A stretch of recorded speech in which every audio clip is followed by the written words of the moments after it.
Le Seigneur soit avec vous.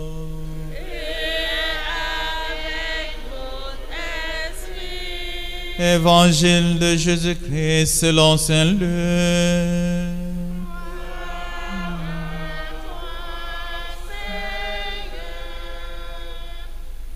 Au chapitre 9, du verset 1 jusqu'au verset 6. En ce temps-là, Jésus rassembla les 12. Il leur donna pouvoir et autorité sur tous les démons, et de même pour faire des guérisons. Il les envoya proclamer le règne de Dieu et guérir les malades. Il leur dit: ne prenez rien pour la route, ni bâton, ni sac, ni pain, ni argent. N'ayez pas chacun une tunique de rechange. Quand vous serez reçus dans une maison, restez-y. C'est de là que vous repartirez. Et si les gens ne vous accueillent pas, sortez la ville et secouez la poussière de vos pieds. Ce sera un témoignage contre eux. Ils partirent et ils allaient de village en village, annonçant la bonne nouvelle et faisant partout des guérisons. Alléluia.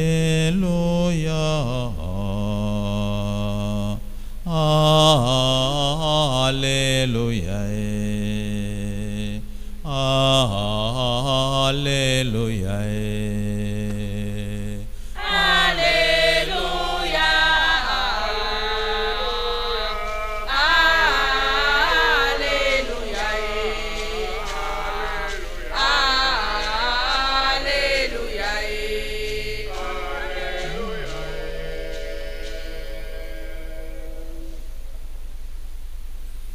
Loué soit Jésus-Christ. Ce matin, nous méditons sur l'épisode de l'Évangile relatif à l'envoi en mission de 12.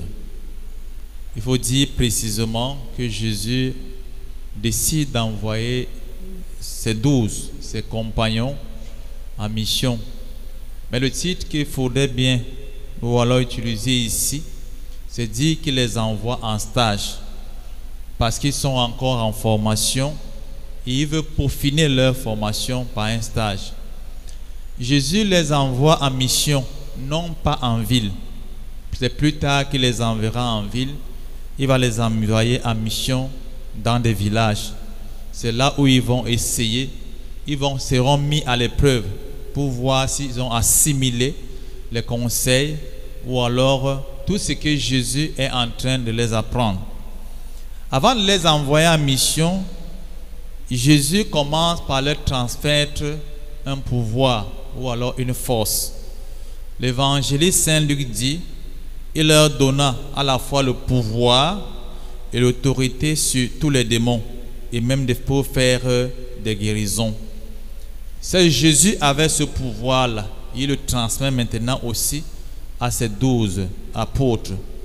Et il y a une nuance entre le pouvoir et l'autorité. Le pouvoir ici, généralement, c'est l'aptitude qu'on a à agir au nom de quelqu'un. Donc, comme ils vont en stage, ils ne vont pas agir en leur nom, ils vont agir au nom de Jésus.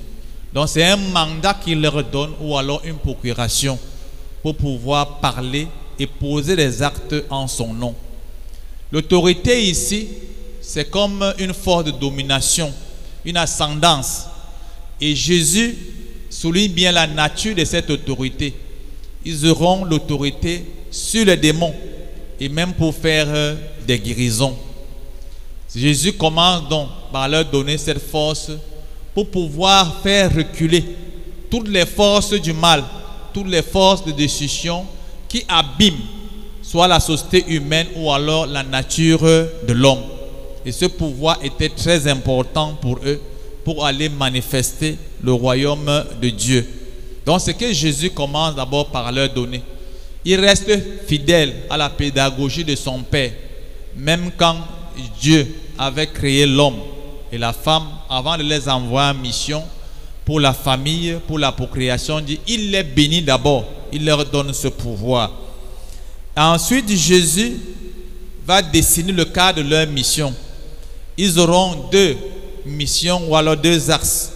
Le premier axe, c'est de proclamer le règne de Dieu, de faire en sorte que l'enseignement du Père soit connu en tout lieu et en tout temps, et de guérir les maladies, apporter le soulagement à ceux qui souffrent, à ceux qui sont dans la détresse, dans la peine. Donc c'est un pouvoir, une mission qui consiste à apporter la consolation, le réconfort. Et Jésus va finir avec des consignes. Des consignes, il y en a 3. Je vais m'arrêter sur 2. Jésus dit, ne prenez rien pour la route, ni bâton, ni sarre, ni pain, ni argent. N'ayez pas chacun une tenue de rechange. Jésus dit ici aux apôtres de ne pas s'encombrer. En allant en mission, il ne faut pas être lourd pour apporter des choses qui en vont embêter.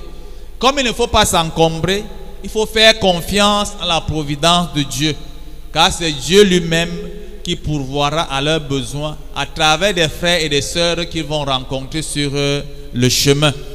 Et la deuxième consigne, il ne faut pas, quand ils sont accueillis dans une maison, qu'ils se décident à changer de maison pour chercher peut-être un lieu meilleur ou alors un abri meilleur ou alors pire parce qu'ils veulent vivre dans l'ascèse. Quel est l'intérêt de ces textes, mes frères et mes sœurs, quand nous avons compris cela? La mission chrétienne, c'est une mission positive pour nous et nous devons faire confiance en cette mission. C'est une mission qui apporte l'épanouissement à l'homme.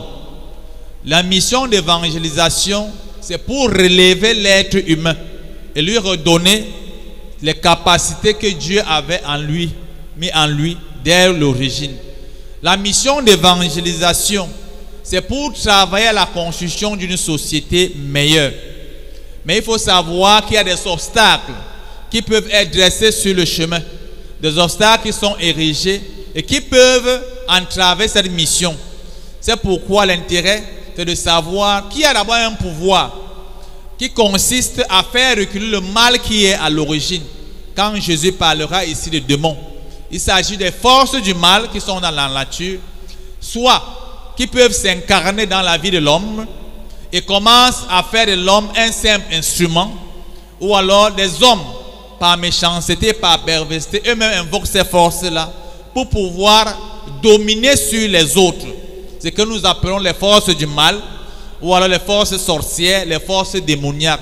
Donc Jésus donne le pouvoir à ses disciples, à ses apôtres et à son église pour repousser cela. Donc quand nous sommes dans une détresse, il faut faire référence, faire invoquer la puissance de Jésus pour que le mal s'enfuit. Aussi, nous avons des personnes, peut-être au milieu de nous et ailleurs, qui aujourd'hui pensent que pour réussir, pour arriver au fait du pouvoir de la société, il faut passer par des pratiques, il faut passer par des rites, peut-être occultes, pour le faire. Et cela nuit à la vie humaine, cela nuit à la vie de la société, cela nuit gravement au cheminement des autres. On peut avoir des maladies, des souffrances que parfois même la science aujourd'hui ne trouve pas, n'a pas encore trouvé des causes. Parce que des hommes invoquent d'autres forces pour agir et asservir les autres. Donc Jésus nous rassure ce matin que ce pouvoir, il a transmis ce pouvoir à ses apôtres, à son église. Il faut donc faire bon usage de ce pouvoir. C'est pourquoi nous sommes appelés à ne pas avoir peur de ce qu'on nous brandit, soit comme des impérateurs, qu'on nous brandit comme des gourous. Il ne faut pas avoir peur d'eux. Parce que dans la foi en Jésus-Christ, dans la conviction que nous appartenons à l'église, ce pouvoir que nous avons reçu peut briser toutes ces barrières ou alors ces forces néfastes qui veulent aujourd'hui ternir l'image de l'homme, ternir l'image de la société. Nous allons demander au Seigneur, en ce jour, de donner la grâce, frères et sœurs, de grandir dans la foi et de lui faire confiance en tout lieu et en tout temps. Que nous soyons en famille ou alors dans nos bureaux, n'ayons pas peur des forces du mal. Faisons plutôt confiance en Jésus qui nous donne la grâce et le privilège de repousser ces forces négatives. Loué soit Jésus-Christ.